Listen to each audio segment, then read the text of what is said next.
მოგესალმებით მეგობრებო, წარმოგიდგენთ AI Pulse Georgia-ს მე-14 ეპიზოდს და სტუდიიდან ძალიან მიხარია შევძელით დაბრუნება საბოლოოდ მე მგონი სტუდიაში და ძალიან კარგი ეპიზოდები მოხს მომზადებული დღის ჩათვლით და დღის იქითაც და წარმოგიდგენთ დღესაც ძალიან საინტერესო ეპიზოდს. ორი სტუმარი მყავს, ორივე ძალიან მაგარი კაცი. გიორგი იგნაძე ჩვენ ყავდა დაახლოებით მე-3 ეპიზოდში თუ რამე არ მეშლება და მაშინ დაგვპირდა გიორგი რომ კიდევ ერთხელ გვესტუმრებოდა და გარკვეულ მოლდენებზე, მიმდინარეობაზე, ასე ვთქვათ, თავის სტარტაპზეც და ზოგადად AI-ის გარშემოც, ასე ვთქვათ, დაგვააპდეითებდა, იმიტომ რომ ძალიან კარგი სპიკერია, ანუ ძალიან მაღალი დონის პროფესიონალი თავისი საქმის, ძალიან მომეწონა ის ეპიზოდი, რაც გამოგვივიდა AI აგენტების შესახებ და ეხლა მოკლედ კიდევ ერთხელ გვეწვია, ოღონდ ახლა არა მარტო, არამედ თავის პარტნიორთან ერთად, ლევან თავაძე, ჩვენი მეორე სტუმარი და მოკლედ წარმოგიდგენთ საკითხებს, რა საკითხებიც გვაქვს დღეს შერჩეული, რაც მაინტერესებს და რაზეც გვინდა რომ ვიბაასოთ, ასე ვთქვათ და ვისაუბროთ და ჩავიდეთ რაღაცა დეტალებში, პრაქტიკული საკითხებიც მიმოვიხილოთ და ასე ვთქვათ გავხადოთ მაქსიმალურად ბენეფიტური ეს ეპიზოდიც. პირველი მე რაც მაინტერესებს რა თქმა უნდა გიორგის სტარტაპის მიმდინარეობის თემა, გიორგისა და ლევანის სტარტაპის მიმდინარეობის თემა Prompt Run-ი. თუ გახსოვთ მაშინ როცა გიორგი იყო სტუმრად ჯერ არ იყო გაშვებული, თუ რამე არ მეშლება, 2 კვირაში უნდა გაშვებული იყო ეს სტარტაპი და რა თქმა უნდა გვაინტერესებს უკვე ყველაფერი ამ სტარტაპის ირგვლივ, იმიტომ რომ მაშინ რაღაცა ძალიან სიღრმეშიც არ ჩავსულვართ, ასე ვთქვათ, რაღაცა ორი სიტყვით შევეხეთ, იმიტომ რომ ძირითადად AI აგენტებზე ვსაუბრობდით. ეს ერთი ამბავი.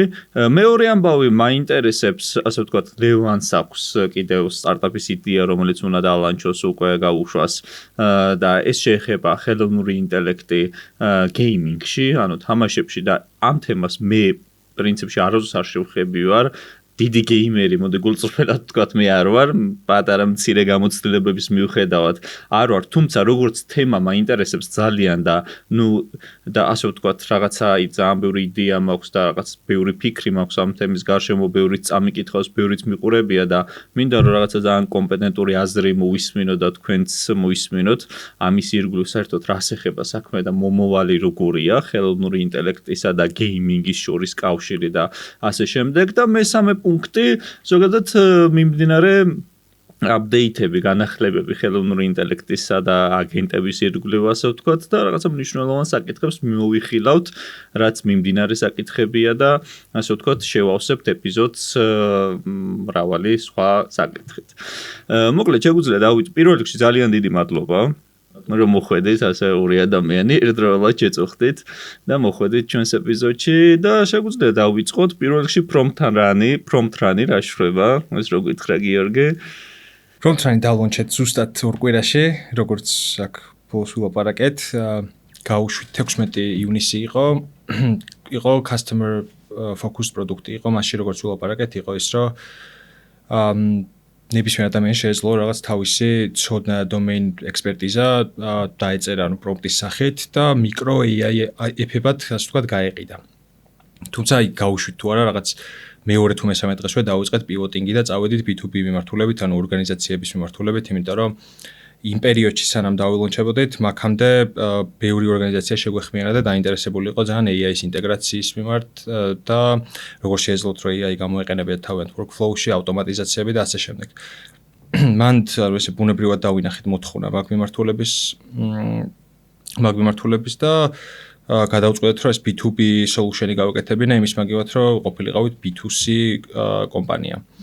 პივოტინგის შემდეგ დაახლოებით თვენახევარში გავაკეთეთ ის პროდუქტი, რომელიც გვინდოდა და ეხლა რა პროდუქტიც ვართ, არის Prompt Run-ი არის AI backend ინფრასტრუქტურა ორგანიზაციებისთვის.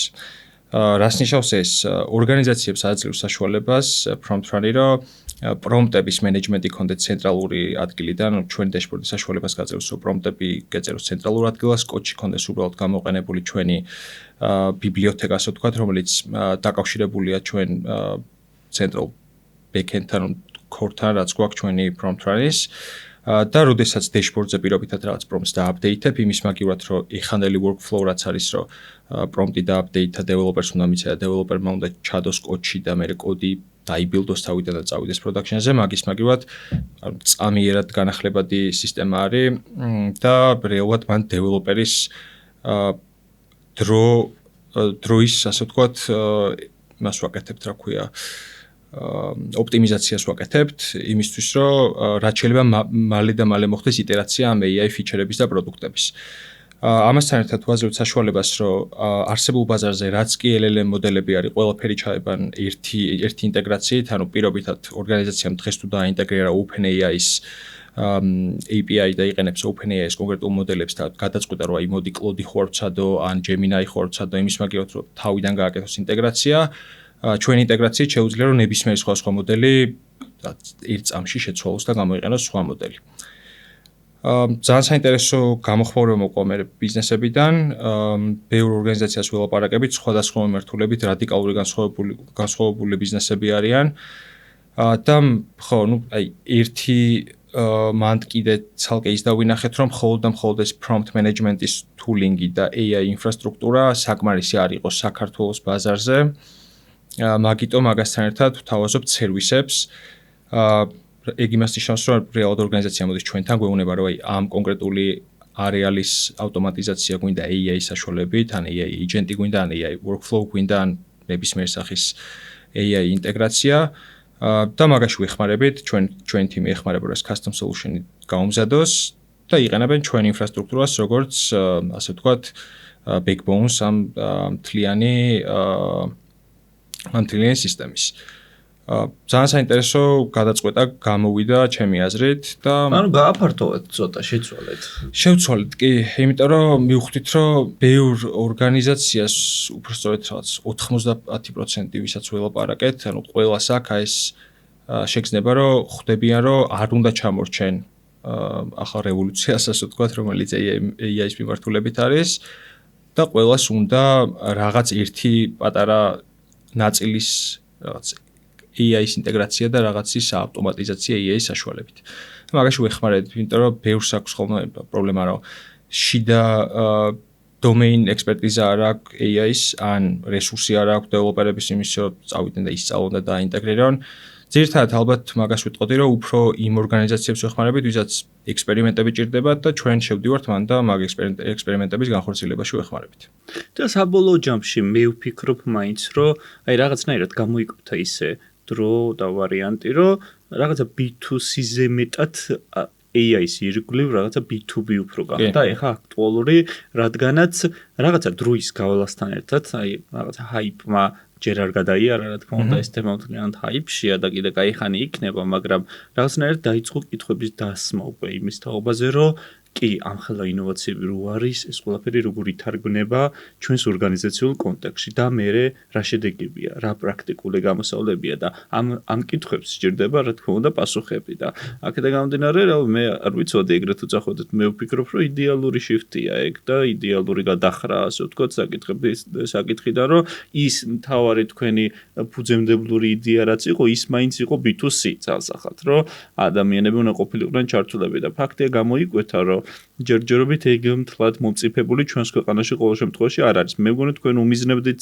გლობალსაც, ხო, გლობალსაც, მაგრამ თუნდაც გლობალის დონეზე მაინც ორგანიზაციული საკითხები ალბათ უფრო მნიშვნელოვანია და აი მე თვითონ საქართველოს კონტექსტში, აი შენ რაც ილაპარაკე, ახლა მაგას ხედავ ძალიან დიდ gaps და ძალიან დიდ სივრცეს, იმიტომ რომ არ არის გაგება კონკრეტულად რას გულისხმობს AI პროექტები, რა ტიპის პროექტებია, რა ზომის, რა მასშტაბის, რასთან არის დაკავშირებული, რა ხარჯებთანაა დაკავშირებული, რა რესურსებთანაა დაკავშირებული და მოკლედ ამისი აღქმა არის ძალიან განსხვავებული.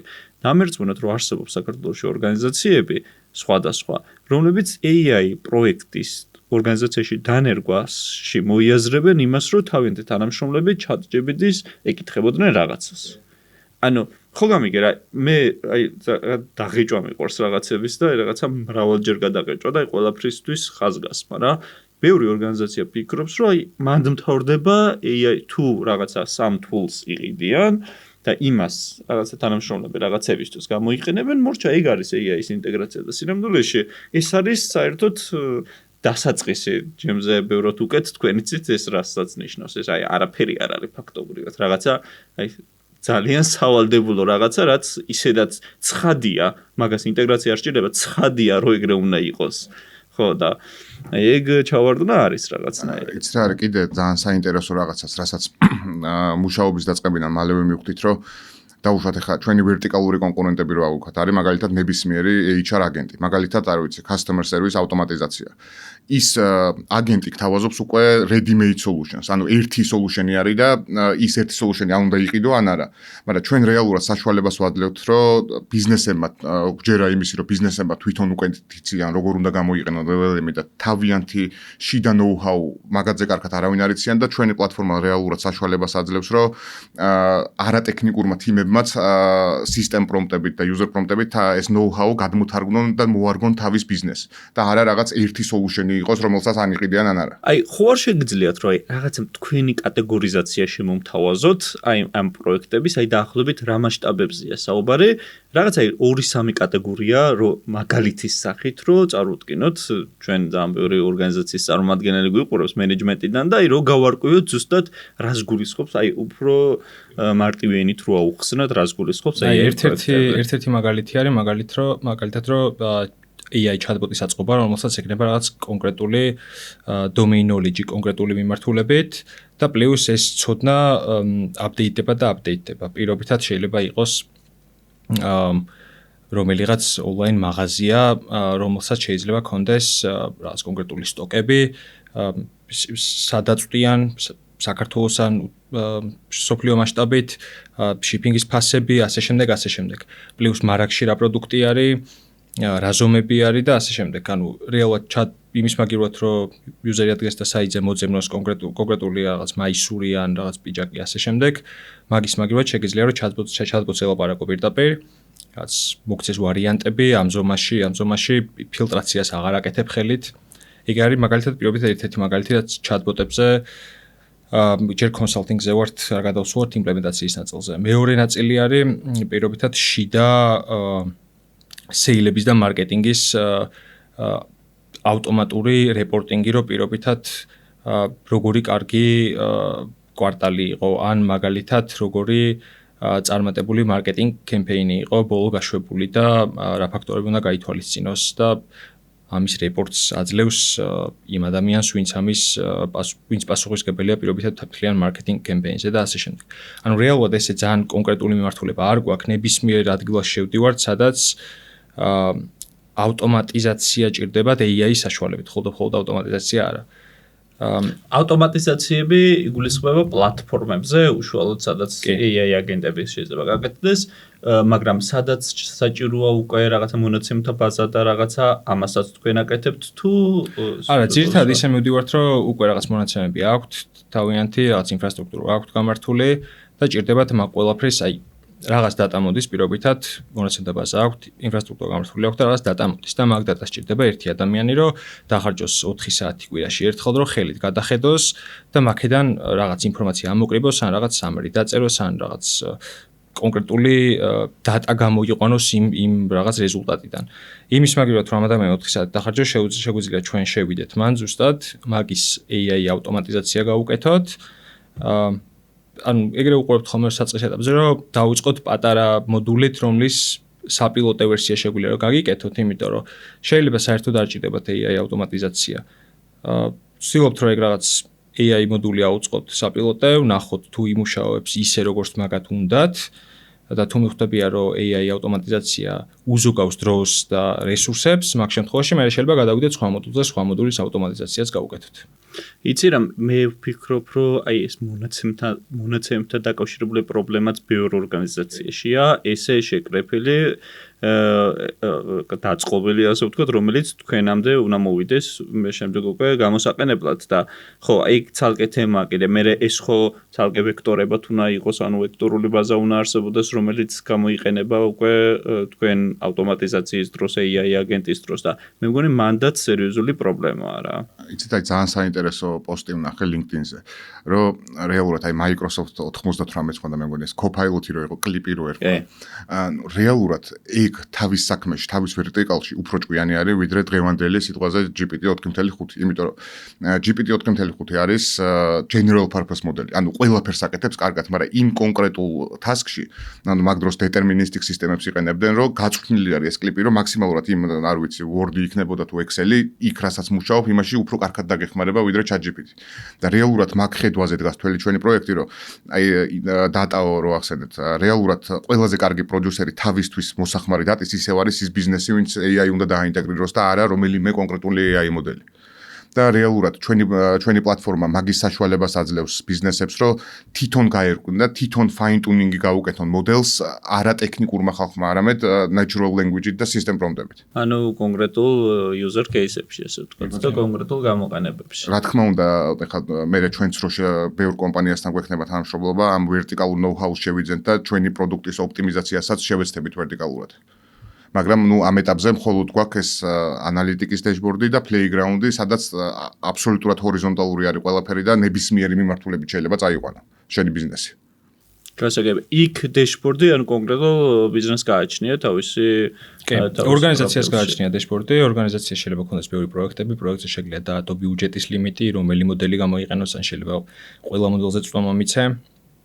ნახულობ თითო გამოძახებას, ვინ გამოიძახა, რომელმა იუზერმა გამოიძახა, რა იყო გამოძახეებში ეს ადმინისტრატორს აქ ასე ვთქვათ სრულიად გამჭირვალობა პრომპტი და სისტემ პრომპტი და აპდეიტ და win და აპდეიტა role based access-ი გაქვს ორგანიზაციაში ძალიან მნიშვნელოვანია რომ პირობითად სისტემ პრომპტის და აპდეიტება არ უნდა შეეძლოს ვიღაცა junior assistants პირობითად და უნდა შეეძლოს მარტო product managers ან executives ან შეიძლება მხოლოდ product managers როლების მინიჭება ძალიან მნიშვნელოვანია პლუს ამასთან ერთად ხო playground-ი არის იმის system prompt-ი შეგიძლია პირდაპირ ჯერ გატესტო ჩვენთან სანამ წაიღებ და კოდში ჩაინტეგრირებ და ამასთან ერთად მეორე მხარეს developer experience-ი გვაქვს ძალიან კარგი, იმიტომ რომ ხო ჩვენ თვითონაც developer mindset-ი გვაქვს და ვთავაზობთ ამ ბიბლიოთეკას, რომელთაც შეგვიძლია რომ დააინტეგრირო პირდაპირ შენ კოდში ჩვენი ბიბლიოთეკა და რაც მაქსიმუმ 10 ხაზი კოდით პირდაპირ ინტეგრირებული ხარ ჩვენ სისტემაზე. მაგარია ძალიან. აი ხა ვეცდები რომ ეს ყველაფერი კიდე გადავთარგმნო ჩვენი მაყურებლისთვის რაღაცნაირად და შემისწორეთ. თუ რამეს არასწორად ვიტყვი და რაღაცნაირად გამოვყოთ კიდე ერთხელ ეს კატეგორიები, რომ ცალსახა იყოს მენეჯმენტებისთვისაც და რაღაცა სხვადასხვა პროფესიის წარმომადგენლებისთვისაც ორგანიზაციებში.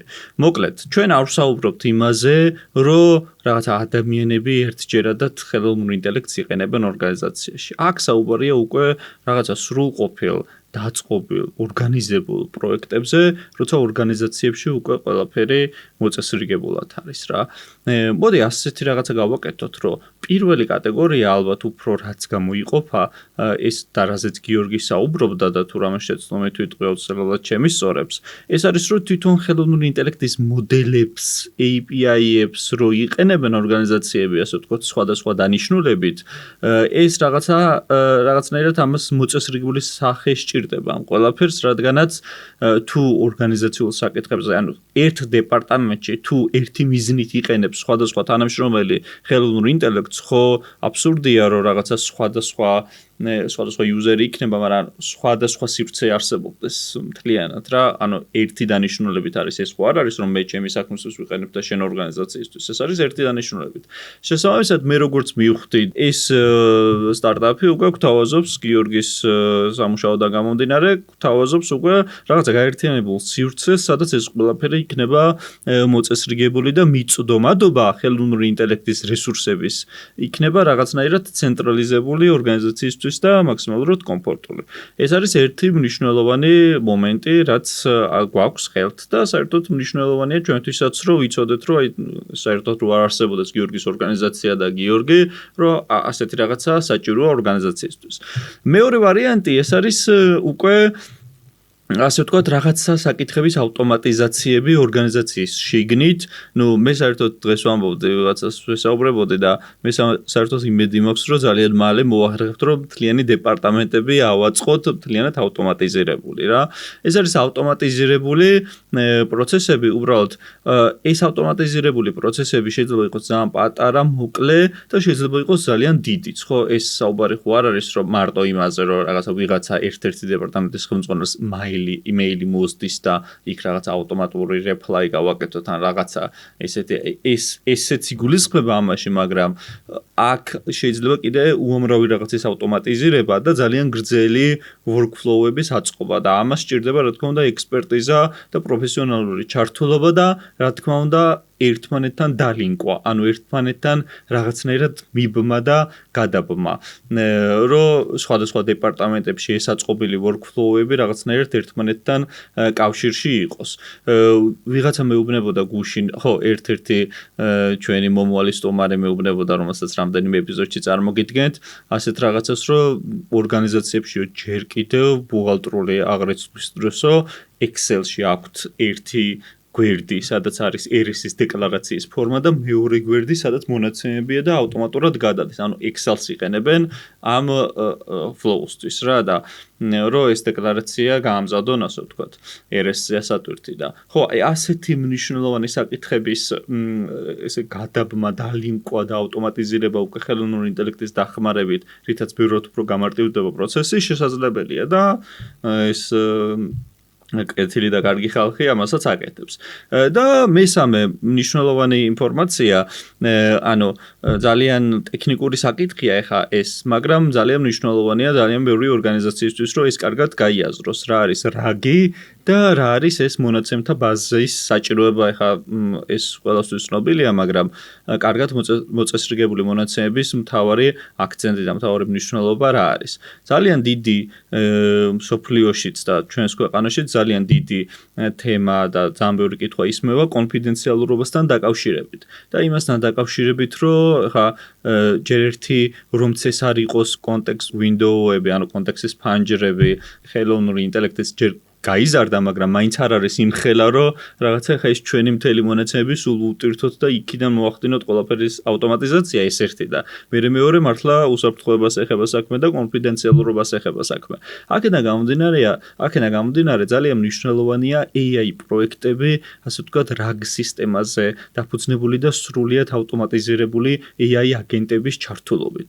და ეს რომ რაღაცა ძალიან მარტივი ენით რო ავხსნათ, არა დეველოპერული ენით, გულისხმობს იმას, რომ AI აგენტებით შექმნილი ავტომატიზაცია, ხელოვნური ინტელექტის AI აგენტებით შექმნილი ავტომატიზაციები ეფუძნება ჩვენს მონაცემთა ბაზას, რომელიც განთავსებულია ჩვენს ლოკალურ სერვერებზე, ჩვენთან, ანუ და AI აგენტი, რომელიც გვაქვს ჩვენ შექმნილი, ის მოდის ჩვენს ბაზაზე და მიაქვს საჭირო ინფორმაცია, იყენებს საჭირო ინფორმაციას ისე რომ ჩვენს სივრცეს არტოვებს და ამის N8N არის ესე იგი პლატფორმა AI აგენტების შექმნის, რომელიც საშუალებას გვაძლევს რომ ლოკალურად განვათავსოთ ეს ყველაფერი და ლოკალურად გავაკეთოთ რა ეს ყველაფერი და რაღაცა კონფიდენციალურობის მაქსიმალური შევინარჩუნოთ მაქსიმალური ასე ვთქვათ, სტანდარტები, რომ არ გავიდეს ინფორმაცია. ეს მე აგიხსენეთ ახლა ძალიან მარტივი ენით, ძალიან ესეთი არადეველოპერული ენით, მაგრამ აი მთელი არსი, როცა გულისხმობთ AI პროექტებს, ძირითადად საშუალო არითმეტიკულ AI პროექტებს, გულისხმობთ დაახლოებით ასეთ სახის პროექტებს, რომ გამართული იყოს ორგანიზაციაში მონაცემთა ბაზები და ამისთვის მონაცემთა ანალიტიკოსია საჭირო, ეს იქნება აწყობილი უკვე ისეთ სტრუქტურაში, რომელიც გასაგები იქნება AI აგენტებისთვის და ვექტორული ბაზები, ასე ვთქვათ, და შემდეგ უკვე შექმნილი workflow-ები AI აგენტების გამოყენებით სხვადასხვა პლატფორმაზე, რომელიც უზრუნველყოფენ ამ მონაცემებისგან ინფორმაციის აღებას, დამუშავებას, თუმცა ეს ყველაფერი ლოკალურად. ამის გარდა ძალიან ბევრი გამომივიდა ლაპარაკი ბოდიშით, მაგრამ დავასრულებ. ამის გარდა არსებობს სხვა რამდენიმე სხვადასხვა ვარიანტი, როგორიცაა თუნდაც ეს რაღაცა ფრონტზე არსებული ჩატბოტი, მაგალითად, ან სულაც თუ ვინმე ორგანიზაცია გადაწყვეტს, რომ თავისი ხელოვნური ინტელექტი შექმნას, აი თავისი მოდელი შექმნას, მაგრამ აი ერთი ეს გაუგებრობა იყო ხოლმე გიორგი და აი მაგასაც განმარტავ, რომ ხელოვნური ინტელექტის AI პროექტის ინტეგრირება ორგანიზაციაში ვიღაცებს ეგონათ ხოლმე და გონიათ, რომ ეს არის, რომ რაღაცა შენი მოდელი უნდა შექმნა აუცილებლად. კი, რა თქმა უნდა, ესეც თავისებურ ძალიან მაგარი რაღაცა, უბრალოდ მე ვსაუბრობ ხა საშუალო არითმეტიკულ ვარიანტს. საშუალო არითმეტიკური ვარიანტი არის, რომ აი გიორგიმ რაც ახსენა და მე რაც რო ახსენო, რომ რაღაცა პროცესების ოპტიმიზაცია და მორგება ხელოვნური ინტელექტის რესურსების ჩვენი ორგანიზაციისთვის, რომელიც მარტო ის არ არის, რომ რაღაცა ჩვენი თანამშრომლები იყენებდნენ ხელოვნურ ინტელექტს და ესეც არის, მაგრამ ბევრ სხვა კრიტერიუმს მოიცავს რა და აი ეს ხალხი ამ საქმეშია ჩართული, ასე ვთქვათ და დატას რაც შეეხება მან არის ძალიან საინტერესო, რომ ბევრ ორგანიზაციას აქვს ხოლმე ეს კითხვა, რომ ჩვენ რაღაც სენსიტიური დატა გვაქვს და გვინდა რომ ისე დავამუშავოთ, რომ პირობითად რაღაც public LLMs, რომელიც არის რაღაც OpenAI არ დაატრეინინგოს. მაგ შემთხვევაში შეგვიძლია X solution-იც გვაქვს, უბრალოდ ჯერ ესე მოთხოვნა არ ყოფილა, თორე შეგვიძლია შევთავაზოთ, რომ open source მოდელები, რომლებიც არის რაღაც Llama, DeepSeek და ასე შემდეგ, შეგვიძლია ჩვენ დავუჰოსტოთ პირობითად ჩვენი ვერსია, ასე ვთქვათ, მაგ DeepSeek-ის ან Llama-ს ან ასე შემდეგ და მივცეთ მაგაზე წვდომა, რომელიც იქნება მხოლოდ მაგათ ექნება წვდომა, გარეთ სისტემასთან ჩაკეტილი იქნება, გარედან ინტერნეტთან ასე ვთქვათ, შეზღუდული იქნება, არ გავა არაფერს სენსიტიურ დატას არ გაიტანს და იქნება კონკრეტულად მორგებული ორგანიზაცია. თუმცა ძალიან ძვირიჯდება მაგ ყველაფრის მიხედვა და გამართვა და ასე შემდეგ, ანუ ძალიან კონკრეტული მოთხოვნა თუ არის და ძალიან სენსიტიური თუ არის რაღაც აი ბანკი ან ისეთი ორგანიზაცია, რომელიც შეიძლება იყოს სახელმწიფო ინსტიტუცია, რომელიც ფლობს მოქალაქეების პირად ინფორმაციას და რომელიც არ უნდა გავიდეს ქვეყნის საზღვრების გარეთ, მაგათთვის შეგვიძლია რაღაც ეგეთი სერვისიც გავაკეთოთ. თუმცა ჯერ მოთხოვნა არ ყოფილა მაგაზე. ჩემთვის ბევრ იურიდიულ ფირმას უთქვამს ამაზე საჭიროება, რომ ანუ კონფიდენციალურობის გამო ძალიან ბევრ რაღაცაზე იკავებენ თავს და ხო ხელოვნური ინტელექტი ხომ არის ჰაიპში და ჰაიპშია კიდე საკითხი, ანუ კითხვის ნიშნები ხელოვნურ ინტელექტთან დაკავშირებით. ჩვენ ხო ეს ადამიანებს კაცობრიობას გვიყვარს, გიждდებით რაღაცა საკითხების გაჰაიპებაზე, რაციონალურობის მიღმა გასვლაზე. როგორც კარგის მხრივ, ან თუ კარგი რაღაცა იქნება, იქაც რაციონალურობას ვწდებით და იმის კრიტიკაშიც რაციონალურობას ვწდებით. ანუ უკიდურესობები გვახასიათებს. რაღაც ბალანსი გვიჭირს, რომ იცი რა, ოკეი, კაი ინოვაცია და ოკეი, მივფიქროთ, მოდი ამის პრაქტიკულ თარგმანზე რა.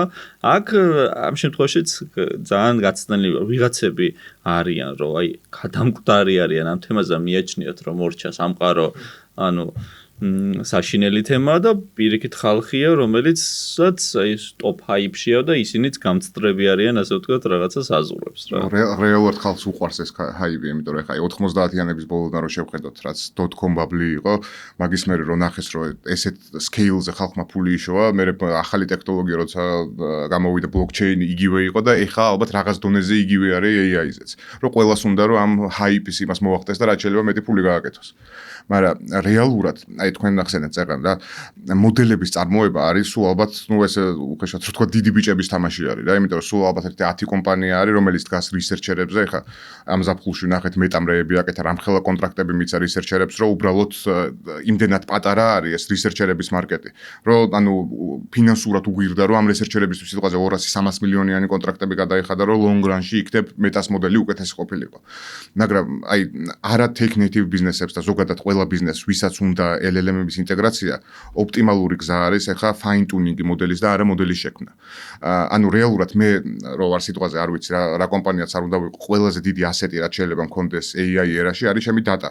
და ამ ჩემი data-ით შემდეგ დავა fine tuning-ო მოდელი ისე რომ ჩემ მოთხოვნებს პასუხობდეს და არა სიტყვაზე general purpose მოდელი იყოს. კი, აი ეგეც მოდი ძალიან გთხოვთ რომ ეგეც რო ავხსნათ მე ხო რაღაცა უფრო რაგისკენ წავედი ის რომ ჩვენ მონაცემებიდან მოაქვს. აი fine tuning-ის case-იც რო აი თქვენი მხრიდან ახსნათ უკვე ხა აი დაახლოებით არატექნიკური ხალხისთვის რომ გასაგები იყოს რას გულისხმობთ ამ ყველაფერში რა.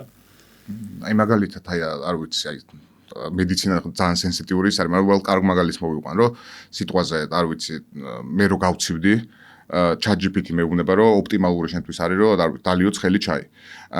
და ეს არის general purpose პასუხი, რაც ChatGPT-ის pre-training-ის დროს უბრალოდ reinforcement learning-ით ისწავლე. ეს რამდენად აკურატული არის, ეს კიდე ცალკე თემა არის. მაგალითად მე რომ ყავდეს სიტყვაზე ვიზახით, კარგი ექიმი, ვისაც credibility აქვს სოფლიოს მასშტაბით და ყველა ენდობა.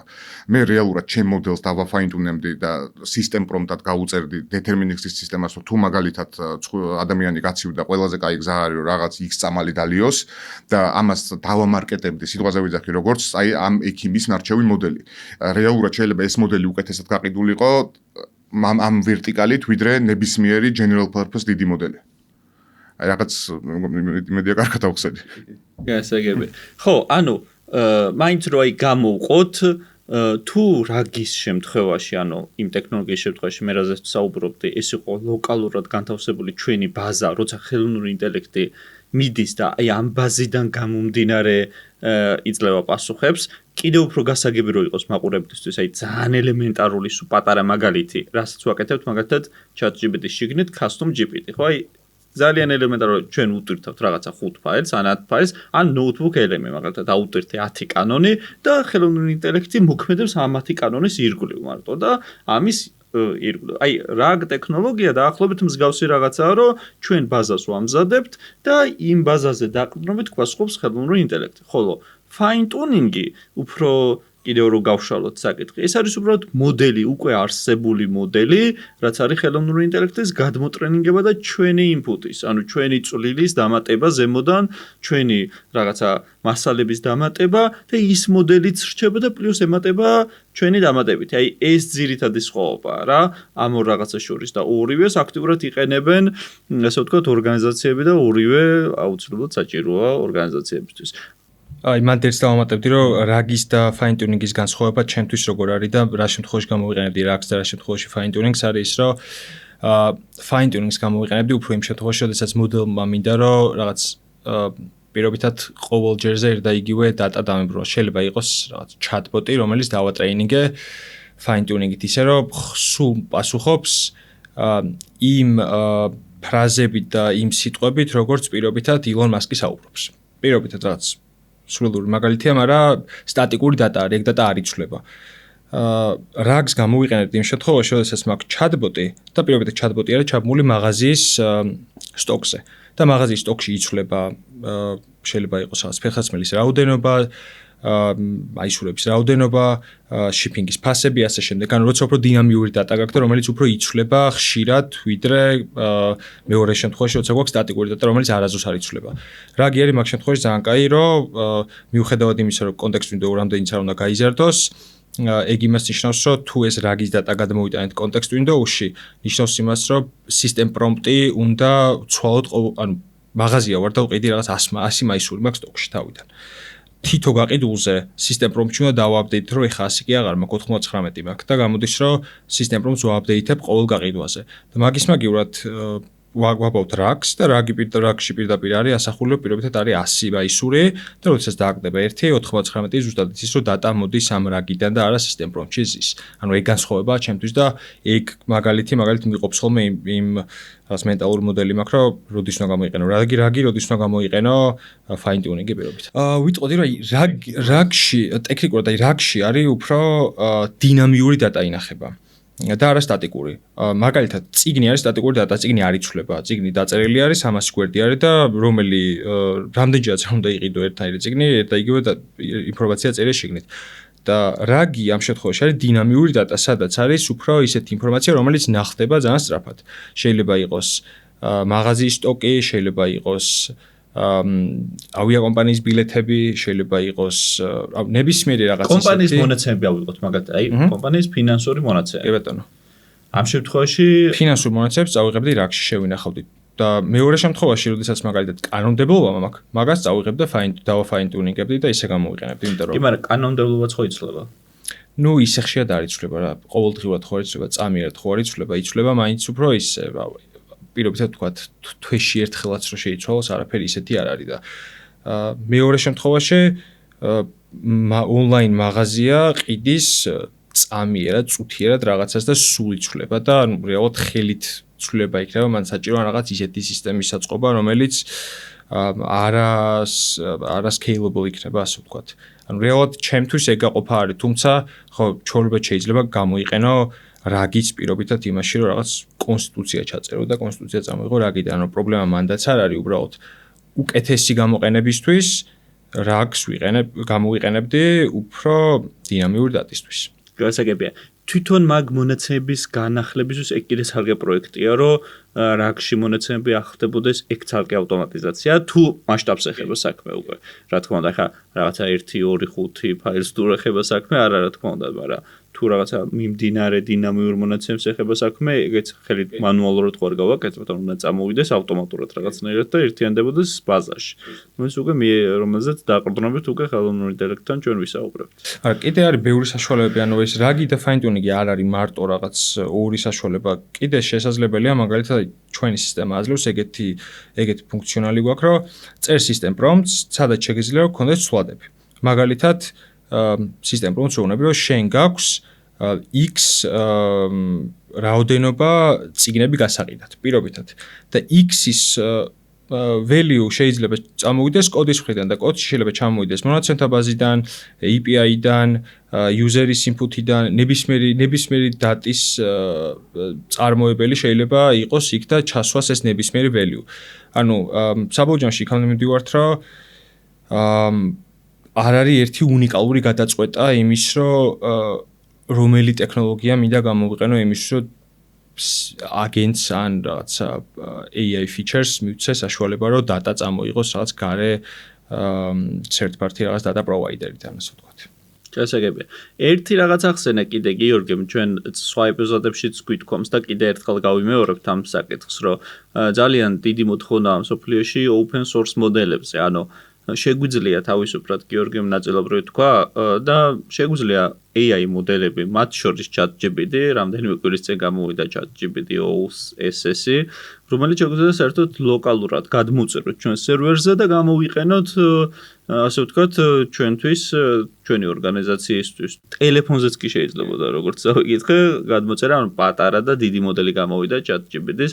ეხლა ეს იმ ხარისხს ვერ მოგცემს რეალურად, რაც ეხლა ChatGPT 5-ია მაგალითად ან რაღაცა ყველაზე ახალი მოდელი, მაგრამ ყოველ შემთხვევაში ამის საშუალება არის და აქედან გამომდინარე ამ ყველაფრიდან რაც ვილაპარაკეთ, ალბათ რო შევაჯამოთ ორი რაღაცა დასკვნის გაკეთება შეიძლება, რომ ერთი კონფიდენციალურობაზე სრული პანიკა და სრული ასე ვთქვათ, შეურაცხადი ლანძღვა ამასთან დაკავშირებით ცოტა უადგილოა, იმიტომ რომ რაღაცა უკვე ისე განვითარდა ეს ტექნოლოგიაც, რომ თუ ჩვენ ვენდობით რაღაცა smartphones და Google-ს თუ ვენდობით, რომ რაღაცა დავსერჩოთ და რაღაცა მაშინ უკვე ეს ტექნოლოგიაც იმ დონეზე მივიდა, რომ შეგვიძლია ამასაც ვენდოთ და თუ იმას არ ვენდობით, მაშინ ალბათ უნდა გავყიდოთ ჩვენი smartphone-ებიც და ჩვენი სოციალური ქსელებიც გავაუქმოთ და კომპიუტერებიც გავყიდოთ.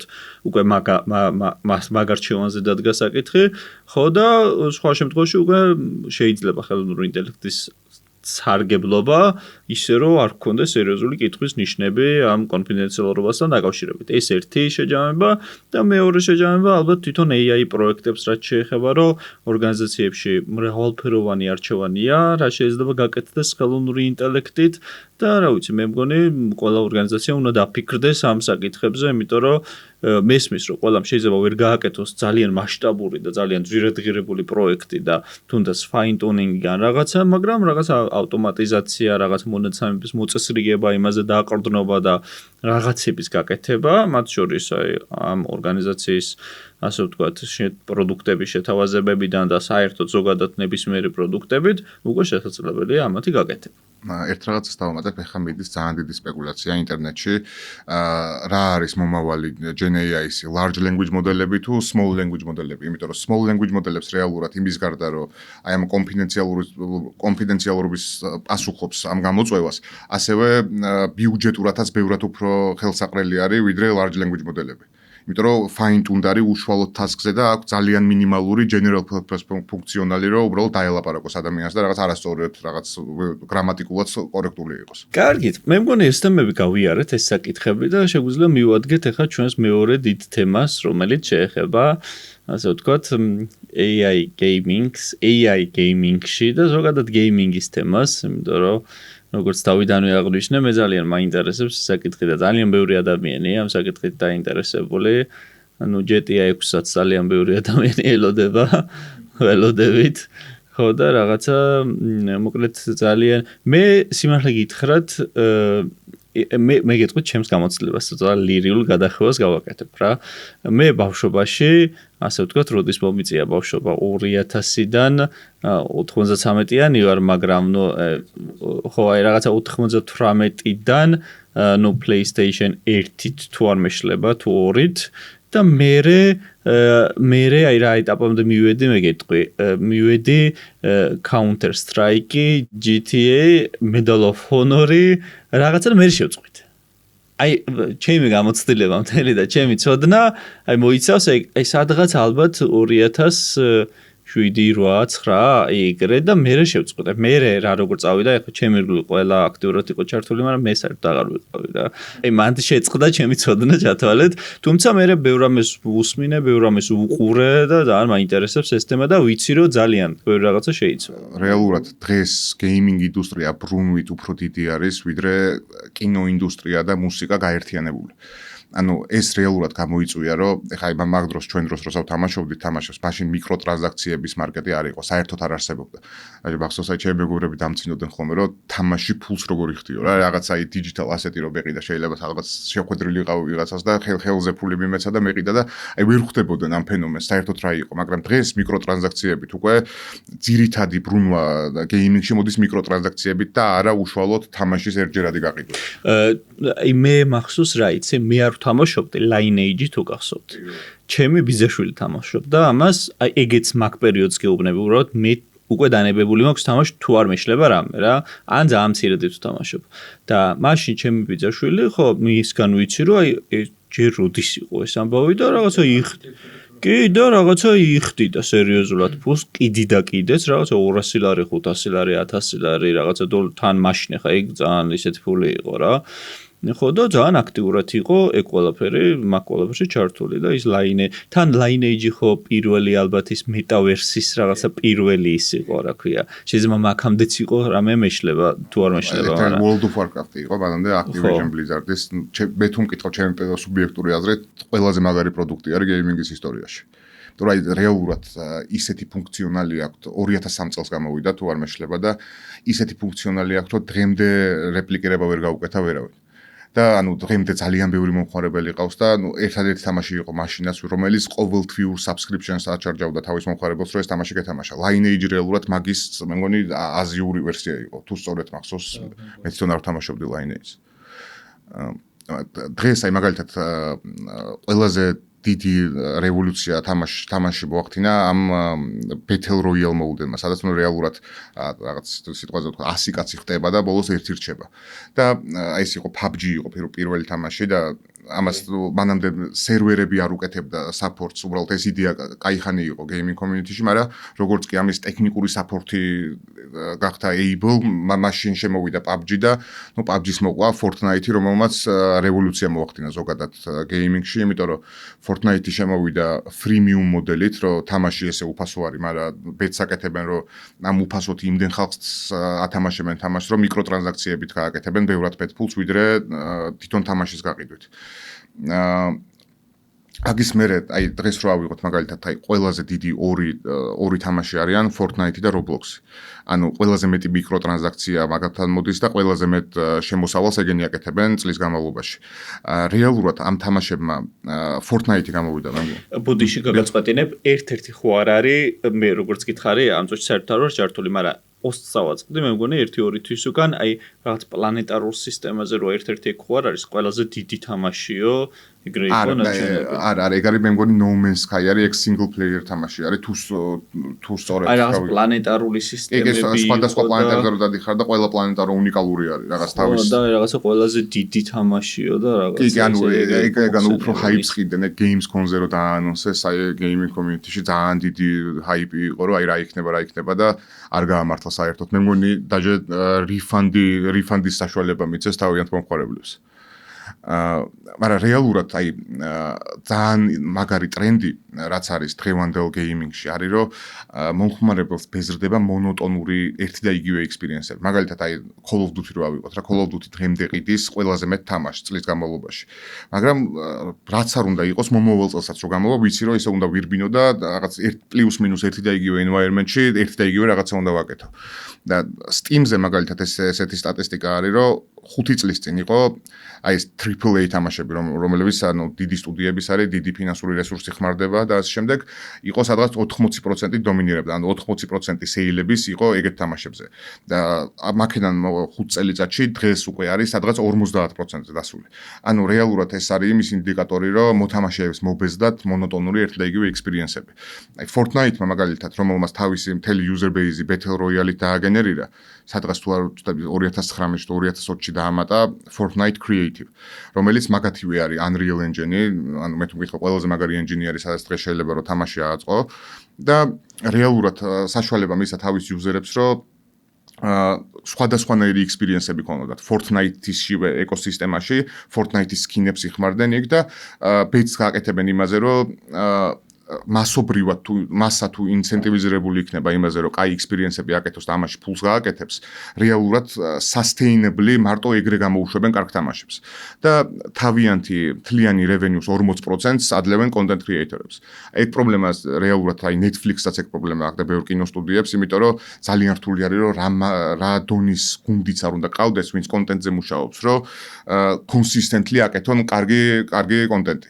და ანუ ეხლა მაგალითად აი გემბლინგში შემოვიდა უკვე სტეიკი რო არის კაზინო სტეიკ ენჯინი გააკეთა და ანუ რეალურად ბეტს აკეთებენ რომ მასა თუ სწორედ ყავს ინცენტივიზირებული უფრო sustainable არის კარგი კონტენტის გამოშვება ვიდრე ნებისმიერი ერთი გუნდი რო გეჭდეს და ის რო აკეთებდეს კონტენტს.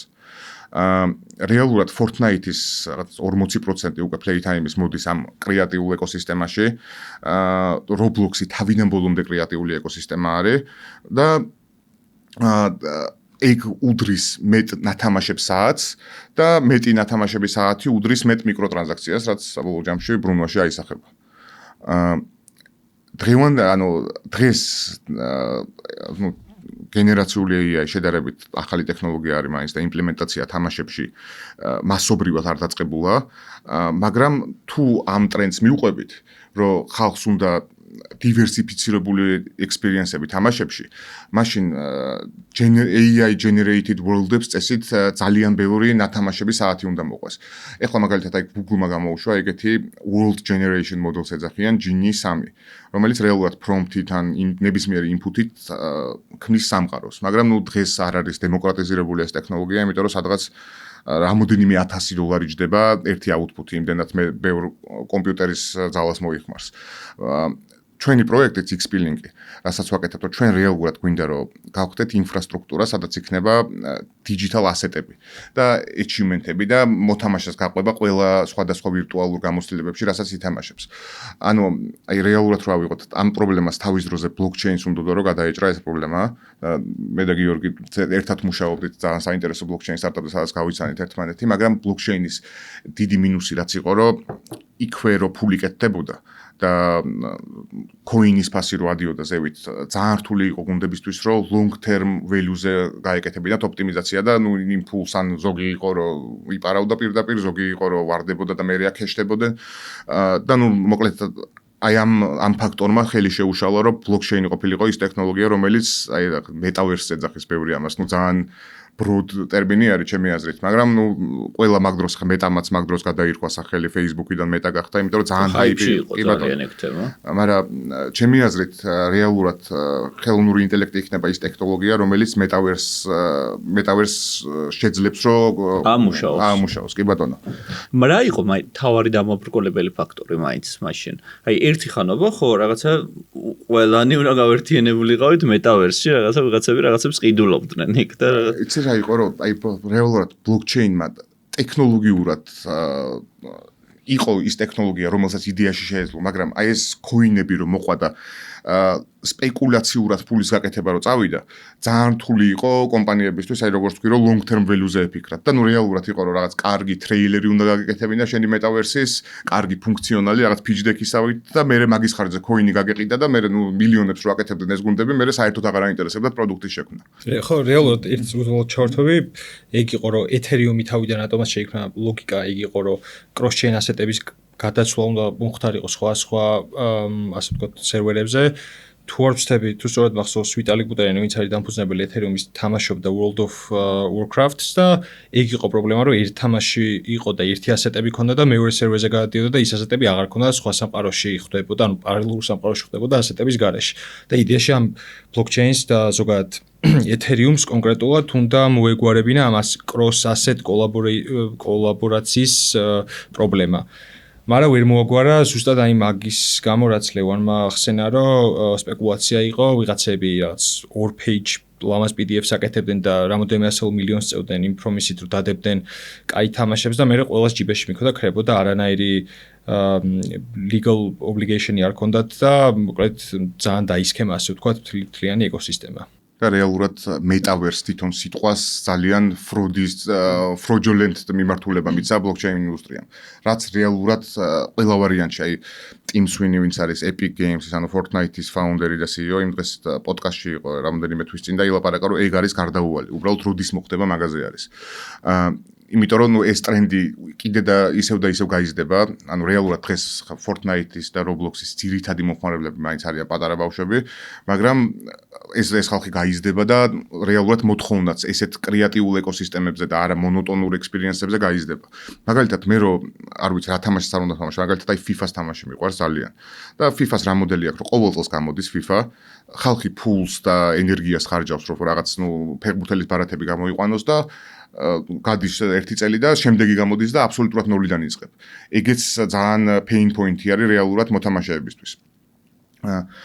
ჩვენ რისი გაკეთებაც გვინდა X-Link-ით, აი ჩვენ პროექტით, რაზეც გელაპარაკებოდით, რომ თავიდანვე დავაონბორდოთ ისეთი სტუდიები, რომლებსაც დღეს revenue არ აქვს, იმიტომ რომ ეკონომიკა და მონეტიზაცია არის მარტო რამოდენიმე 20 დიდი სტუდიის თამაში არის, იმიტომ რომ პატარა თამაშებისთვის აზრი არ აქვს ამ მონეტიზაციას, უფრო მეტ რესურს დახარჯავენ ამის გაკეთებაში, ვიდრე რეალურად იქიდან თანხა შემოვუოთ. ჩვენი ხედვა არის, რომ გვინდა რომ აი ესეთი პატარ-პატარა სტუდიები, ზოგი შეიძლება გაკოტრებული იყოს, ზოგი შეიძლება უბრალოდ live იყოს, მაგრამ ნუ revenue საერთოდ არ კონდეს და break even-ზე გადიოდეს. ეგეთი სტუდიები გვინდა რომ დავაონბორდოთ და მე გვექნება ჩვენი პროტოკოლები აქედან როგორ უნდა გამოვწოვოთ მაქსიმალურად ბევრი digital asset-ი. აი მაგალითად აი Lineage ახსენეთ რა, Lineage შეიძლება აი თქვენ თამაშობდით Lineage-ს ბავშვობაში და რაღაც ხმალს ქონდა ძალიან ისეთი სენტიმენტი თქვენთვის, რომ ძალიან გიყვარდათ. რეალურად ჩვენ აი Lineage-თან არ ამგონი რომ გამოვიდეს პარტნიორობა, მაგრამ დაუშვათ დავაინტეგრირებთ Lineage. ამ მაქსიმალურად digital asset-ები, ანუ ეს 3D asset-ები რაც აქვს Lineage-ს გამოვწოთ იქიდან ყველაფერს და დავდებ ჩვენ marketplace-ზე. და შემდეგ Lineage-ში რო ხმალი გაქვს, რეალურად შენ გენერაციული AI საშუალებით შეგეძლება რომ სხვა თამაში გამოგიჩნდეს სხვა სტილისტიკაში. მაგალითად Lineage თუ არის hyper realistic და სხვა თამაში თუ არის pixel art-ი, რეალურად გენერაციული AI live რეჟიმში გადაიტანს სხვა თამაში. და ჩვენი ხედვა არის რომ გვჯერა რომ AI generated სამყაროებზე წამოვა ძალიან ბევრი ნათამაშების საათი მომავალში, იმიტომ რომ ამ ტრენდზე, რაც აი Steam-ზე ვთქვი, რომ ხალხს მონოტონური ექსპერიენსები მობეს და ამ ტრენდზე დაფუძნებული არის და შემდეგ ჩვენი სტრატეგია არის, რომ ეს სტუდიები დავაონბორდოთ, რაც შეიძლება ბევრი ასეტები გქონდეს და შემდეგ, როცა დემოკრატიზებული იქნება ეს world generating მოდელები, ჩვენ დაველოდოთ და სტრატეგიულად შევარჩიოთ ერთი ყველაზე კარგი მოდელი და იმის native გავხდეთ და რეალურად იმის ასეტების ინფრასტრუქტურა გავხდეთ, იმიტომ რომ შეიძლება ვირტუალურ სამყაროებზე მოთამაშეებს გქონდეთ იმის მოთხოვნა, რომ სულ განსხვავებული იყოს და სხვადასხვა ექსპერიენსი იყოს, მაგრამ ასეტები და achievement-ები, რაც გამოსახავს პროგრესს და სტატუსს, რეალურად ამაზე სენტიმენტი ყოველთვის დარჩება და ყოველთვის ენდომება აუთენტურობა ამაში და არა რაღაც სულ სხვადასხვა ფორმით რო იყოს. გასაგებია. ერთი კითხვა მქონდა, იცი რა. ზოგადად შენც თქვი კი და თვითონ რაღაცა ეს ფილოსოფიური საკითხიც არის, მე მგონი ტექნოლოგიას რო გავცდეთ, რომ კაცობრიობა ალბათ მაინც მიისწრაფის და მაინც თუ თუ არ მისწრაფის რაღაცა მომენტში მაინც გაერთიანდება ამ მეტავერსში და რაღაცნაირად გადაერთვება, ხო? აი აქ რავი, რას ფიქრობთ თქვენ საერთოდ? მე ვფიქრობ, რომ ხო აი არ მაქვს ჩამოყალიბებული პოზიციები და ბევრი არგუმენტები ანაკეთ ანიქით, მაგრამ ყოველ შემთხვევაში უბრალოდ ცოტა ადრე მოხდა ამაზე ლაპარაკი ჩემი აზრით. იმიტომ რომ კოვიდი დაემთხვა მაგას და ყველა სახში იყო ისედაც და აი ყველა ზუმი მაგალითად ზუმი როგორც გაფრინდა და ახლობით რაღაც იგივე ხედვაზე იყო დაფუძნებული რომ ხალხი მეტ და მეტ დროს გაატარებს სახში. თუმცა მე შეიცვალა. კი ბატონო. ხო. მაგრამ მაინც მეტავერსში არ ვართ ეხა იდეაში რომ ანუ სადღაც მივდივართ დაბადების დღეზე ტელეფონში ვარ და ვიღაცას ველაპარაკებით რომელიც იქ არ არის ან რაღაც Facebook-ს სკროლობთ, ვიღაცის პოსტებს ნახულობთ, ანუ მეტავერსის ანუ ინტერპრეტაციაა ეგეც. შეიძლება 3D სამყარო არ არის, სადაც არ დავდივართ და იქ ჩვენი ავატარი არ ყავს, მაგრამ მეტავერსი არის რეალურად. აი ეგ ჩემი აზრით აი ერთი ფილმიდან არ მახსოვს სახელი ხა მე აი ჩემი ინდივიდუალური აღქმა ეგ არის ხო რომ ალბათ უნდა ვიჯდეთ და რაღაცა ტიპი გვეკეთოს ჩვენი ავატარი გვყავდეს და რაღაცა დავდიოთ ალბათ საბოლოო end point-ი ეგ არის ჩემთვის რა შეიძლება ვწდები მაგრამ შენ გეთანხმები შენ რას წამბობ რომ გარკვეულწილად პრინციპში კი მეტავერსში არ ვართ ვირტუალურ სამყაროში არ ვართ ოღონდ არასრულყოფილად რაღაცა გვაკლია რა და მე რას ვფიქრობ იცი ხა ვერ გეტყვით რომ ძალიან საფუძვლიანი ფიქრი მაქვს და ბევრი მიფიქრია ამაზე და რაღაცა მსჯელობის შედეგია მაგრამ ალბათ რაღაცა უნდა მოხდეს კიდე სამყაროში რომ მაგ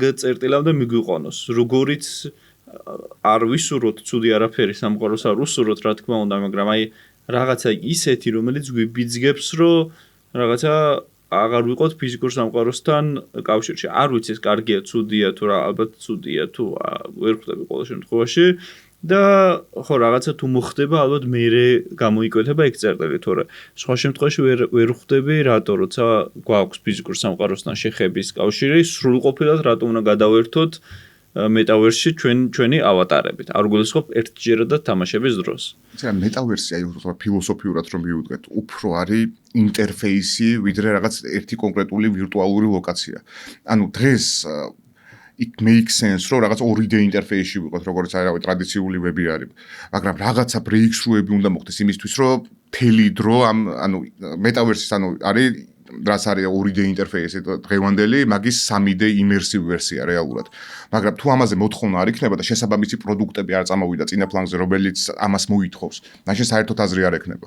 და ნუ შეიძლება ნუ ერთი ძალიან დიდი ვერტიკალი რაც არის გეიმინგი, ნუ გეიმინგისთვის უფრო მარტივად შეგვიძლია დავინახოთ, რას წარმოადგენს მეტავერსი, მაგრამ სხვა ინდუსტრიებში დიდად ესე მაგალითად მე რო ვფიქრობ, ვერ ვხედავ ვერაფერ გამოყენებას. თუმცა გეიმინგში ჩართული ადამიანები ასე თუ ისე მზად არიან მაგისთვის, ალბათ ყველაზე მაგალითი პროტოტიპი, რაც შეგვიძლია ამისთვის ავიღოთ, ალბათ ზუსტად გეიმინგში ჩართული ადამიანები არიან, რომლებსაც გარკვეული გამოცდილებაც აქვთ 2D-ში, მაგრამ მაინც და გარკვეული მზაობა აქვთ.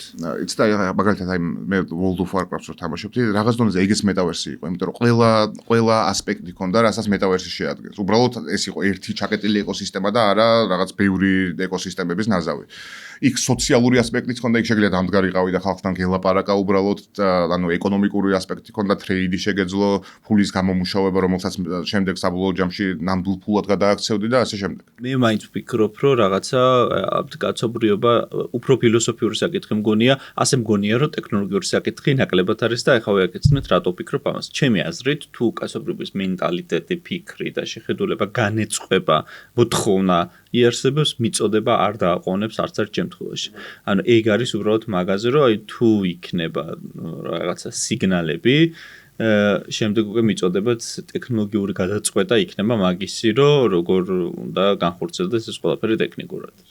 აი მაგალითად მე ძალიან დიდი კრიტიკი ვარ VR ტექნოლოგიის ზოგადად გეიმინგში განსაკუთრებით. იმიტომ რომ ნუ რეალურად აი ხა რაღაც user journey რო ვთქვათ, რომ მე რო ხა VR-ს გავიკეთებ და რაღაც აი რო ვირბენ იქ და ფეხბურთს რო ვითამაშებ რა, მირჩევნია რომ წავიდე და ფეხბურთი ვითამაშო სიტყვაზე. ჩემი მთელი კომფორტი გეიმინგის რაც არის, რომ ჩემ სავარძელში ვზივარ, ესე ეკრანი მაქვს, ანუ რასაც ვიდა იმას ვაკეთებ და აი წყნარად ვარ. არ ვიხარჯები ფიზიკურად. ფიზიკურად დახარჯები და წავალ სიტყვაზე, არ ვიცი, paintballs ვითამაშებ სიტყვაზე, რაღაც სხვა activity-ით დავკავდები. ვიდრე სათვალე გავიკეთო და ვირბინო და მაგიტომაც რეალურად ბევრი ხალხი ფიქრობს ესე და მაგიტომაც VR-ის ადაპტაცია არ მოხდა იმ scale-ზე, რა scale-ზეც ნაწილდასამეტყველები იყო თავიდანვე რა. მაგრამ მე მგონი VR-ის პრობლემა ისიც იყო, რომ pricing-ის ამბავიც იყო, რომ ძალიან ზვირიშდებოდა, არ მახსოვს რა ყიდა Apple-ის რო იყო. ის რაღაცა დიდი ტიპი რო გამოვიდა, რო დაფეილდა პროექტი. მე ვიყიდე ეგ, რო გამოვიდა და ფერი გავყიდე ესე. ხო, არა, ჩეულბურო დაფეილდა ეგ პროექტი რა. შეიძლება არ აღიარებენ, მაგრამ ფეილიას თავიდან მოგვიდა. მაგათ კიდე ძალიან რამაც არ შეუწყო ხელი, რომ რეალურად მეტამ მე მგონი 2013-ში თუ სწორად მახსოვს იყიდა Oculus-ი, იყო ეგეთი სტარტაპ კომპანია, რომელმაც ეს ყველაზე დემოკრატიზირებულად, ანუ ფასის კუთხით გააკეთა ეს VR სათვალეები. და 2013-ის მერე ხვეწავენ ეკოსისტემას, ანუ ბევრი აპლიკაციები აქვს უკვე და Apple-მა რეალურად რახან Apple-ს ჩაკეტილი App Store-ი აქვს და სხვებს არ აინტეგრირებს, რეალურად მაგაში წააგო, რომ ხალხი ამ რაღაც $3,500 გერდა მეგონია, $3,500 იხდიდა ამ VR headset-ში და შიგნით რეალურად არაფერი არ იყო. და ნუ რამოდენიმე რა თქმა უნდა ხა Apple არის რამოდენიმე რაღაც მაგარი ტექნოლოგია არ ჩაესვა შიგნით, მაგრამ ნუ ვერ გადაწონა მაგანის რომ რეალურად არაფერი არ ხდებოდა შიგნით. ანუ Oculus-ი რაღაც $300 იღდა და მახსოვს ერთი 5 წლის წინ გადაესწრილი და რაღაც quest-ები არის და რაღაცები. ნუ აი არაბუნებრივია, ძალიან არაბუნებრივია, რაღაც არც თავბრუს ხვევას კიდევს მე ცოტა არასასიამოვნო შეგრძნებია, მაგრამ ხო, რაღაც პოტენციალი აქვს. თან ფასთან მიმართებაში ისეთია, რომ $300 კიდე გადაიხდი და ექსპერიმენტს იზავ. ახლა Ray-Ban-თან თანამშრომლობს მეტა. და Ray-Ban-ის სათვალით ცდილობს რომ რაღაცა მომხრი გააკეთოს. Ray-Ban-ის parent კომპანია რომელიც არის და მე არ ვიცი იმ დღეს ვკითხულობდი რომ რეალურად სათვალეებში როგორც წარმოებაში ასევე დისტრიბუციაში, მერე რიტეილებშიც და ანუ მედიაშიც ყველაფერს ეგენი ფლობენ და მაგ კომპანიის რაღაც მე მგონი 3% თუ რაღაცა იყიდა მეტამ, იმიტომ რომ ძალიან long term უყურებს ამ Ray-Ban-ის, ანუ Ray-Ban-ის სათვალეები უფრო არის augmented reality და ნუ კამერები რაც აქვს და მაგათ ეკოსისტემაში ირწყვება და არა virtual reality რა. აუ, რა მაინტერესებს კიდე? როგორ უყურებთ თქვენ მეტას პერსპექტივებს, აი გულწრფელად და პატიოსნად, აი ამ ხელა დანახარჯების მიუხედავად? მე პირდაპირ გეტყვით, არ ვიცი რამდენად საფუძვლიანია ჩემი ფიქრი, მაგრამ ძალიან სკეპტიკურად. ხო, ნუ იცით, ანუ ხო უბრალოდ ისეთი ტალანტი ყავთ ახლა, რომ ძალიან რეალურად დატაც აქვს. ანუ ჩემი აზრით, ანუ აი ყველგან ამას ვიძახი ხოლმე, რომ საბოლოო ჯამში consumer მხარეს generative AI ის მგონია რომ საბოლოო ჯამში Google იქნება ყველაზე წინ, იმიტომ რომ Google-ს რეალურად აქვს ყველაზე მეტი data. ყველაზე მეტ data-ს აწარმოებს Google. გუშინ დავწერე LinkedIn-ზე ეგეთი პოსტი, რომ კომპანია მეთქი, რომელიც ჩამორჩენილი იყო თლიანად ამ რბოლას, ხო, აი გვიან დაიწყო, დათვივით გამოიღვიძა ზამთრის მერე შემოგვეპარა თითქმის ნომერი პირველი, ალბათ ცოტაღა უკლია, ალბათ Gemini 3 რო გამოვა. ალბათ რაღაცა მაგით გამოიკვეთება საბოლოოდ. აი კარგი მაგალითი არის, მაგის მაგალითად აი Veo 3, რატო ანუ საერთო სხვაგან არის Veo 3 და საერთო სხვაგან არის დანარჩენი competition-ი, მარტო იმიტომ რომ Google-ს აქვს access-ი YouTube-ის დატაბაზაზე, რაც ანუ ვიდეოებში, მაგაზე მეტი ვიდეო ერთად არსად არ არის. იცი რას ვფიქრობ? მე ვფიქრობ კი რა, ალბათ თქვენც მასე ფიქრობთ, რომ მაგ შემთხვევაში გაჭრა ინფრასტრუქტურამ, ნაგრო წლების მანძილზე ნაგრო ტექნოლოგიამ და ინფრასტრუქტურამ, რომელიც არ იყო მიმართული ხელოვნური ინტელექტისკენ, დაიგვიანეს მიმართვა, გაჭრა და რა ვიცი, სხვებზეც კი აქირავებენ უკვე OpenAI-ზეც და სხვას და OpenAI-ის, რომელიც თავისი ინოვაციაა რეალურად, მოდის იმართლე ვთქვათ და თვითონ დადო უჭირს ძალიან ამ წუთში, იმიტომ რომ არ აქვს ინფრასტრუქტურა და ტექნოლოგია საკმარის. ზოგადად ეს Gen AI-ის მთელი რბოლა ხო სადმინდის, რომ ვისაც უფრო მეტი data აქვს და ვისაც უფრო მეტი data-ზე ხელმისაწვდომობა აქვს და რეალურად ანუ მაგ შედეგს მაგით ვხედავთ, რომ ჩინეთი ბევრად მარტივად ატრეინინგებს მოდელებს, თუნდაც DeepSeek-ის მოდელი რატო დაждდა რაღაც არ ვიცი 1000 ჯერ უფრო იაფი ვიდრე OpenAI-ის მოდელის და ნებისმიერი მოდელის დატრეინინგება, იმიტომ რომ ჩინეთს არ აინტერესებს რაღაც პირადი დატის ცნება არ გააჩნია, თან რაღაცა copyright-ის ცნება არ გააჩნია და შეუძლიათ რომ წავიდნენ და ნებისმიერი data გამოიყენონ და მაგი დაატრეინინგონ. რეალურად რაღაც სტატიას ვკითხულობდი წინაზე, რომ DeepSeek-ი ატრეინინგებდა თავის მოდელს OpenAI-ის API-ით. და პლუს მაგასთან ერთად მიდიოდა და რა ყველაფერი მთელ ინტერნეტში რაც იყო, ყველაფერზე ატრეინინგებდა და იგივე რაღაც რომ მოხდეს ან ევროპაში ან ამერიკაში, ლოსუთები იქნება, კომპანია დაჯარიმდება, ვეღარ გააგრძელებს დროებით შეიძლება ოპერაციები შეწყვიტონ ასე შემდეგ და ჩინეთს ეგ არ აინტერესებს და მაგიტო ბევრად მარტივად მიდიან და ატრეინინგებენ და დარწმუნებული ვარ რომ შიგნით ალბათ რაც არ ჩანს საოცარი მოდელები აქვთ თუმცა მგონია რომ გამოჩნდება კიდევაც უახლოეს მომავალში ბაზარზეც. ცხადია რომ ფოტო და ვიდეო გენერაციაში ნომერ პირველები არიან, ანუ Veo 3 დიალოგის ფუნქციით ახლა თუმცა ამერიკაშიც ხანდელი ადმინისტრაცია მე მგონი ძალიან ხელს უწყობს რომ რაღაც პროცესებს ეგენიც გადაახდენ. ახლა მაგალითად თუ სწორედ მახსოვს Anthropic-ს ქონდა ეგეთი кейსი რომ რაღაც 7 მილიონ წიგნზე იყო დატრეინინგებული კოდის მოდელი და თითოზე რაღაც $150,000 ჯარიმა უნდა გადაეხადათ და ნუ Anthropic-ის გამარჯვებით დასრულდა ეგ საქმე და ნუ ეგეც კარგი кейსია ძალიან რომ აქსელერაცია მოხდეს უფრო ტემპი გაიზარდოს AI development-ის. აუ ის ნახეთ, ChatGPT 5 რო გამოდიოდა, აღმოჩნდა რომ ChatGPT 5-ის ატრენინგებდნენ Claude-ის API-ით. ანუ კოდს წერდნენ ამ ძალიან სერიოზულია. Claude ნომერ 1 არის კოდის გენერაციაში. ახლოს ვერ მიდის ჩემი აზრით ნებისმიერი სხვა მოდელი. Claude-ს ძალიან კაი ეს თული კოდი ქვია, პირდაპირ ტერმინალშივე შეგვიძლია გამოიყენო და ნუ ის საოცარ შედეგებს იღებ. იმდენად მაგარ შედეგებს იღებ, რომ ფაქტიურად კოდს აღარ წერ. ფაქტიურად თავიდან ბოლომდე პროექტ მენეჯერი ხარ, კარგად თუ გესმის არქიტექტურა როგორ უნდა აწყო რაღაცა, იმას იყენებ და მაგით აგენერებ. თან რაღაც არც ისე ძვირიშდება, რაღაც ერთი ძალიან დიდი სესია, მაგალითად, ყველაზე დიდი სესიაც გქონია და ამის და რაღაც $60 4 საათში.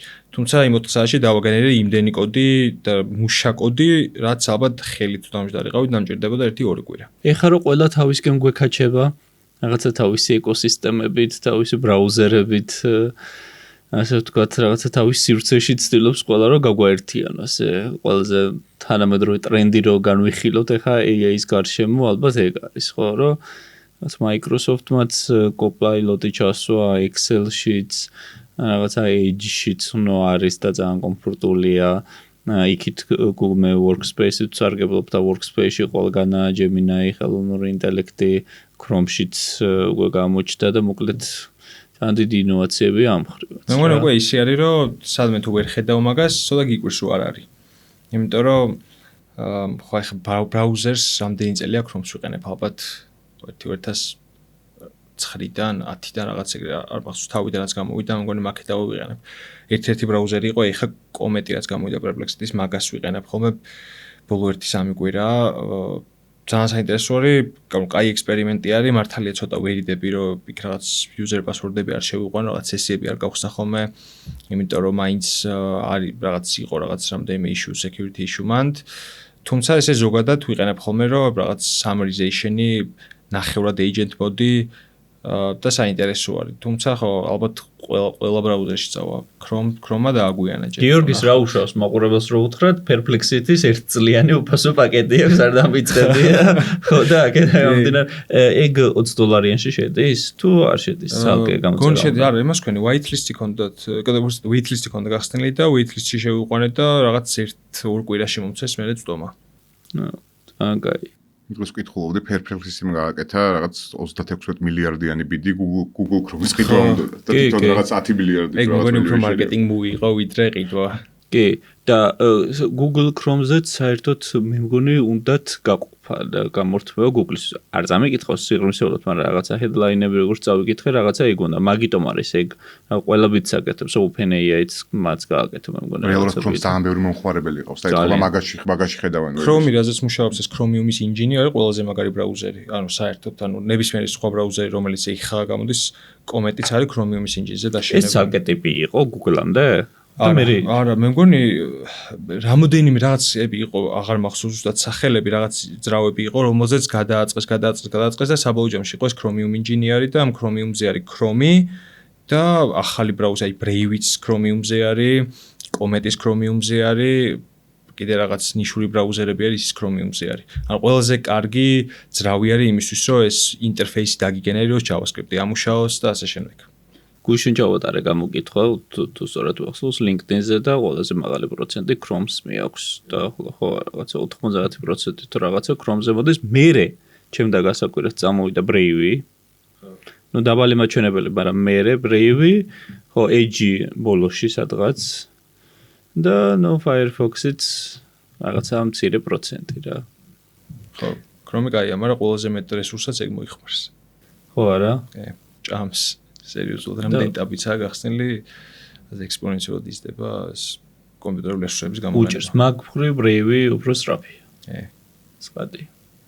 ის მე პერიოდი მახსოვს ბავშვობა გამახსენდა Internet Explorers რო ვიყენებდით. ძალიან იცი რა იყო.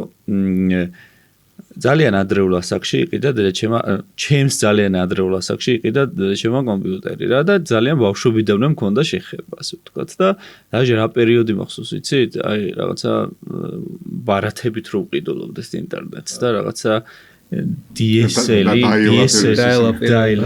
ხმაწყო რაღაც აიკონიკ მარი და მე რო ფუჭდებოდა და რაღაცა ის და ანუ ეგ პერიოდი მახსოვს ძალიან კარგად და ანუ მაშინ რა Internet Explorer-ი, Skype-ი, რომელიც საერთოდ არ არის.